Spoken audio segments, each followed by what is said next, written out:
জন্মগ্রহণ করেছি যেখানে যোগ্যতার কোনো দাম নেই, যেখানে ভালো রেজাল্টের কোনো দাম নেই। তোমার পিছনে যদি মামা খালু থাকে, তোমার বাবার যদি ঘুষ দেওয়ার টাকা থাকে, তাহলে তোমার চাকরির কোনো অভাবই হবে না। আর এই সুজন যে কিনা কোনো মামা খালুর ব্যাকগ্রাউন্ড হিস্টোরি নেই, যার কাছে ঘুষ দেওয়ার মতো একটি টাকা নেই, সেই ছ্যামড়াটা ঘুরে ঘুরে বেড়াচ্ছে দাঁড়ে দাঁড়ে।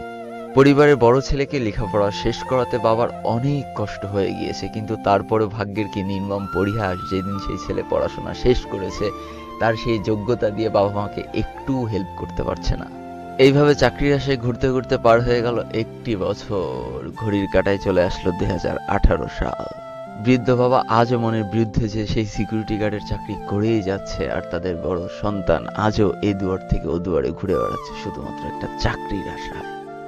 প্রতিদিন নতুন নতুন চাকরির জন্য অ্যাপ্লাই করা, রিটেন পরীক্ষা দেওয়া, দিন শেষে ভাইবা দিয়ে হতাশ হয়ে বাসায় ফেরা, এ যেন এক নিত্যদিনের রুটিন হয়ে গিয়েছিল।